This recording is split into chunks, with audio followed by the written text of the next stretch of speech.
चलिए क्वेश्चन करते हैं, क्लियर होगा ज़्यादा जल्दी। 5x plus 4 upon suppose x square minus 7x plus 12। देखिए एक तो ये प्रॉपर फ्रैक्शन है, नीचे डिग्री 2 है, क्वाड्रेटिक इक्वेशन है, बट इसके फैक्टर बन सकते हैं।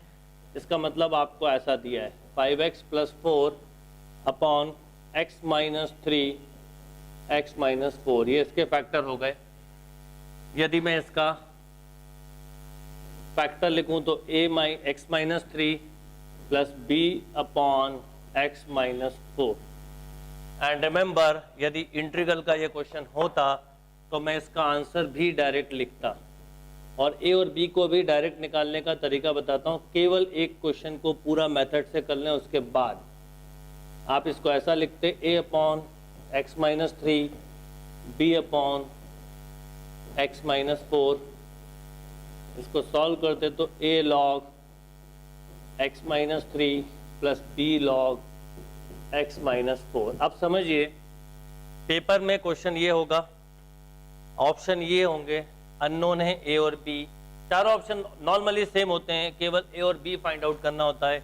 a और b के लिए हमें पार्शियल फ्रैक्शन की जरूरत पड़ती है। तो पहले मेथड से समझे क्या होगा, फिर उसके बाद हम इसको डायरेक्ट तरीके पे आते हैं। तो सबसे पहले आपने क्या करा, 5x plus 4 upon x square minus 7x plus 12 equal to, बोलिए, आपने लिखा a upon x minus 3 plus b upon x minus 4। LCM लिया, एलसीएम यही आएगा। क्या होता, आप इसे फैक्टर के टर्म में भी लिख सकते थे, x माइनस 3 एक्स माइनस 4।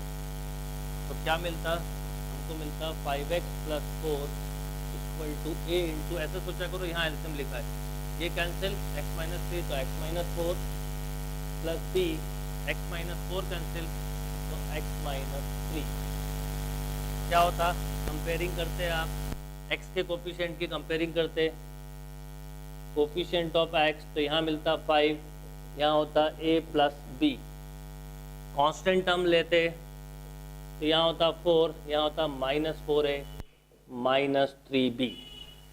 अब इन दो इक्वेशन को, इसे इक्वेशन 1 दे दो, 2 3। अब इन दो इक्वेशन को अगर हम सॉल्व कर लें तो a और b मिलेगा।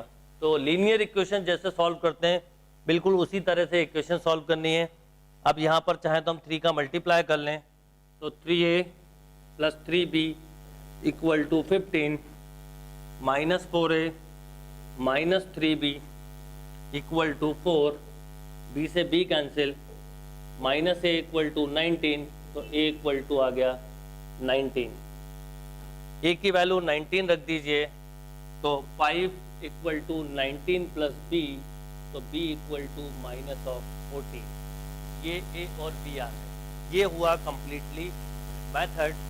अब इसके शॉर्ट तरीके पे जाएं, तो जब कभी भी लीनियर फैक्टर दिए हों, जब कभी भी लीनियर फैक्टर दिए हों, ध्यान रखिए यहीं पे लिख लेते हैं पहले, 5 इक्वल टू 19 प्लस b, तो b इक्वल टू माइनस 14। ये सब काम सब्जेक्टिव एग्जाम के लिए करना है। जब कभी भी लीनियर फैक्टर दिए हों तो आपको एक सिंगल स्टेप में क्वेश्चन को सॉल्व करने की आदत डालनी है। क्या करेंगे, इन फैक्टर को 0 से एक रूट मिलेगा 3 1 4, जिसके भी डिनोमिनेटर की बात कर रहे हैं, जैसे यहाँ a के डिनोमिनेटर की बात कर रहे हैं, तो x की जगह 3 रख दोगे तो a मिलेगा, x की जगह 4 रख दोगे तो b मिलेगा, और ये काम आप इस इक्वेशन में पुट करके निकाल सकते हैं। बट मैं बोलूंगा इसकी भी जरूरत नहीं है, आप डायरेक्टली इसमें भी करते तो हो जाता।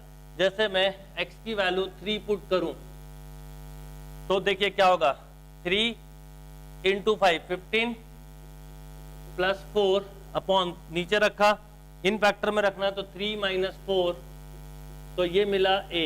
तो a इक्वल टू कितना आ गया, एक मिनट, 3 माइनस 4 माइनस 1, और हमारा a 19 आया था, सॉरी a माइनस 19 था, ध्यान रखना, ये माइनस 19, तो इधर आया तो कितना हो गया 24। तो देखिए इससे मिस्टेक भी पकड़ में आ गई, तो a equal to 19 upon minus 1 मतलब 19। अब b के लिए क्या पुट करेंगे, x की जगह 4 पुट करिए, 20 प्लस 4 कितना हो गया, p के लिए 20 प्लस 4 नीचे रखा, इसमें रखना है इन फैक्टर में 4 रखा, 4 माइनस 3 1, तो b की वैल्यू आ गई 24, a की -19, b की 24। सोचिए जो क्वेश्चन मेथड से इतनी स्टेप लेके गया आप डायरेक्ट कर सकते थे, पर ये केवल लीनियर के लिए ही करेंगे। लीनियर और लीनियर रिपीटेड फैक्टर में x की जगह 3 4 जो भी दिए हो वो आप पुट कर सकते हो, और इसमें भी पुट कर सकते थे, और यहां पर डायरेक्ट ओरिजिनल इक्वेशन में भी पुट कर सकते थे इसमें। पर ओरिजिनल में जब पुट करते हैं तो a के लिए जब 3 पुट करते हैं तो इसको छोड़ देंगे, b के लिए 4 तो इसको छोड़ के देंगे। यहां करते तो क्या होता 3, तो 15 प्लस 4 19, यहाँ पे माइनस a मिलता है वो 0 हो जाता है। 4 पुट करते 24, यहाँ 4 पुट किया 4 माइनस 3 1। ये इसका सिंपलेस्ट तरीका है। अब इसमें बड़े से बड़े क्वेश्चन को हम कैसे सिंपल कम से कम स्टेप में सॉल्व करते हैं देखते हैं नेक्स्ट क्वेश्चन में। चलिए नेक्स्ट क्वेश्चन पे आते हैं। X square upon x minus 1 x minus 2 x minus 3। सबसे पहले इसमें 3 फैक्टर्स हैं, बिल्कुल मेंटली सॉल्व होगा। सोचिए इसको आप लिखते a upon x minus 1 b upon x minus 2, method से करते 10 मिनट लग जाते हैं, एक्स माइनस 3। क्या होगा अगर सपोज ये इंटीग्रल आए, पहले हम समझें तो आप क्या करते हैं, x minus 1 x minus 2 x minus 3, तो आप इसको इंटीग्रेट करते हैं a upon x minus 1 b upon x minus 2 c upon x minus 3। Solve करते a log x minus 1 b log x minus 2 c log x minus 3। अब पहला काम हम without any step a b c निकालते हैं। a के लिए 1 put करेंगे, b के लिए 2, c के लिए 3। यहाँ पुट करते हैं, देखिए x की वैल्यू 1 पुट की, जिसके भी डिनोमिनेटर की 1 पुट की तो a मिलेगा। अब याद रखिए इसमें छोड़ के सब जगह रख दो, तो a क्या मिलेगा 1 का square 1, 1 minus 2 minus 1, 1 minus 3 minus 2, a equal to 1/2। b के लिए बोलिए x की वैल्यू 2 पुट करी, क्या मिलेगा b 2 पुट करिए, 2 का स्क्वायर 4, 2 माइनस 1 1, 2 माइनस 3 माइनस 1, इसमें नहीं करना है, b equal to minus 4। c के लिए 3 पुट करेंगे, x इक्वल टू 3, 3 पुट किया, c मिलेगा 9, 3 minus 1 2, 3 minus 2 1, c equal to 9/2, यानी c की वैल्यू 9/2। अब सोचिए कि जब ये क्वेश्चन पेपर में आएगा, ये क्वेश्चन लिखा होगा, ये ऑप्शन होंगे, आपको कुछ नहीं करना है, बस आप देखो log x माइनस 1 के साथ 1/2 दिया है कि नहीं, log x माइनस 2 के साथ -4 दिया है कि नहीं, और c के साथ 9/2 दिया है कि नहीं। अगर ये दिया है तो करेक्ट हो गया, कहीं कोई इंटीग्रल का रोल नहीं है। पार्शियल फ्रैक्शन, और पार्शियल फ्रैक्शन को भी हमने बहुत शॉर्ट तरीके से किया है। कई बार हम इसको बहुत लॉन्ग अगर मेथड से करते तो 3 इक्वेशन बनती, x y z की 3 इक्वेशन सॉल्व होती, वैसे यहाँ पर a b c की 3 इक्वेशन सॉल्व होती, मोर देन 10 मिनट लगते, यहाँ पर आपने 10-15 सेकंड में सॉल्व कर लिया। तो देखिए इसका फाइनल रिजल्ट, फाइनल आंसर कुछ ऐसा मिलेगा, a की जगह रखा 1/2, तो 1/2 log x माइनस 1, b की जगह रखा -4 log x माइनस 2, c की जगह रखा 9/2 log of x minus 3 plus c एक पार्ट। ये इसकी सिंपलेस्ट अप्रोच थी। मेथड से करते तो ऑब्वियसली आप पहले इसकी इक्वेशन बनाते, और याद रखिए अभी ABC में अगर इस फॉर्म में कंफ्यूजन है तो आप एक छोटी सी स्टेप को ध्यान रखिए। आप अगर इसका एल्सियम लेते तो एक्स स्क्वायर इक्वल टू, ये तीनों आते जो इससे कैंसिल होते, अब यहाँ पे दिमाग में रखते हो चलना, ये कैंसिल, a के साथ मिलेगा x minus 2 x minus 3, b के साथ ये फैक्टर कैंसिल, ये दोनों मिलेंगे, और c के साथ इनिशियली अगर आपको प्रॉब्लम है तो आप इस इक्वेशन में भी वैल्यू पुट कर सकते हैं, क्योंकि आगे जाके जब टाइप नंबर 2 और 3 आएगी तो इस इक्वेशन की जरूरत पड़ती है तो आप इसमें भी पुट कर सकते हैं, और ये तो काम आप 12th या कोई भी सब्जेक्टिव एग्जाम में कर सकते हैं। मान लो आप x1 पुट करते तो देखो क्या होता, 1 = केवल इसी में होता -1 -2, therefore a = 1/2। या b के लिए क्या पुट करते 2, तो b के लिए जब 2 पुट करते तो 2 का स्क्वायर हो जाता 4, यहाँ 2 पुट करते 0, यहाँ 2 पुट करते 0, यहाँ 2 पुट करते तो 2 - 1 1 -1, तो b = देखो -4। ये भी एक तरीका हो सकता था, तो आप जिसमें कंफर्टेबल हो वो करें, पर मेरा सजेशन है आपको इसी में पुट करके निकालें। कई बार आपको एक ही स्टेप में ऑप्शन दिख जाएगा, बिना कोई राइटिंग वर्क के दिख जाएगा। क्लियर है बात? Note down. नेक्स्ट क्वेश्चन पे आते हैं। 6x - 5 upon 2x + 1 3x - 4। देखिए मैंने इस क्वेश्चन में x के कोफिशिएंट रखने क्यों उसका रीजन बताता हूँ। सबसे पहले इसकी पार्शियल फ्रैक्शन फॉर्म पे आए। प्रॉपर फ्रैक्शन में ऊपर 3 1 है, नीचे 2 है। a upon 2x + 1 b upon 3x - 4 क्या हो जाएगा, 6x - 5 = a × 3x - 4। पहले अपन इंटीग्रल लिखते हैं, फिर इसकी फॉर्म को सॉल्व करेंगे। यदि ये इंटीग्रल का क्वेश्चन होता तो आपको आंसर का पैटर्न बताता हूँ। आप इसको इंटीग्रेट करते क्या होता, ऐसा लिखते, यहाँ लिख लेते हैं। आप इसको इंटीग्रेट करते a upon 2x + 1 b upon 3x - 4 का इंटीग्रेट क्या लिखते, a times of log 2x + 1 and remember x का कोफिशिएंट अपॉन में आएगा बाय 2।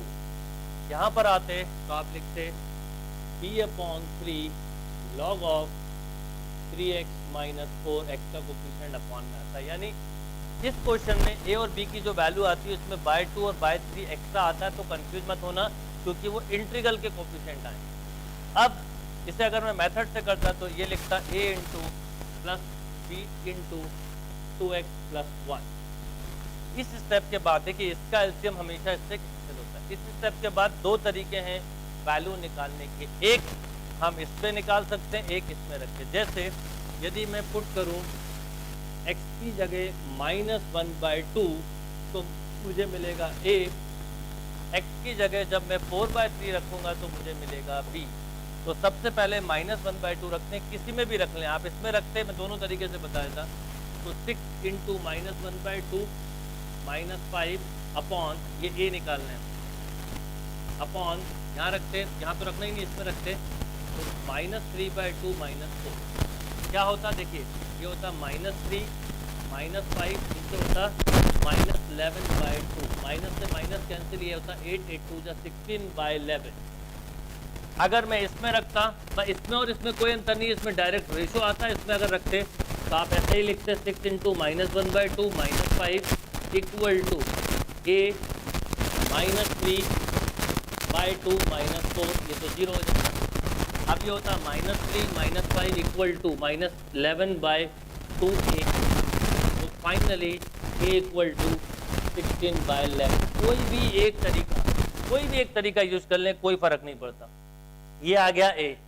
अब अगर हम b की बात करें तो b के लिए क्या पुट करेंगे, x = 4/3, किसी भी इक्वेशन में पुट कर लीजिए, नो डिफरेंस। तो यहाँ करते तो 6 × 4/3 -5, यहाँ पुट करते तो 0, वहाँ पुट करते तो बोलिए b × 2 × 4/3 + 1, ये कैंसिल 3 से 2 टाइम 8 - 5 = 8/3 + 1, तो 11/3।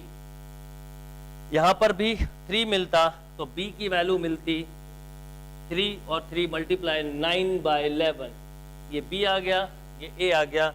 अब आप सोचिए कि अगर ये क्वेश्चन इंटीग्रल का होता तो हम आंसर तो पहले ही ऑप्शन में दिख रहा होता, ये क्वेश्चन, ये ऑप्शन। अब बस a और b निकाला, क्वेश्चन सॉल्व। और a और b के लिए भी आप डायरेक्टली निकाल सकते थे। इसके कोफिशिएंट के लिए ऐसा याद रखना, ऑप्शन में कोई भी आगे पीछे हो सकता है। इसके कोफिशिएंट के लिए -1/2, इसके कोफिशिएंट के लिए 1/3। आप 11 जब ए की वैल्यू कितनी आई 16/11, जब ये रखते तो 16/11/2 तो 8/11 log 2x + 1। बी की जगह रखते 9/11 तो मिलता 3/11 log। अब आपको ए और बी एग्जैक्ट नहीं है क्योंकि इनके कोफिशिएंट से कुछ वैल्यू कम होगी। ये इसका सिंपलेस्ट तरीका हुआ क्वेश्चन को सॉल्व करने का। क्लियर है? Note down.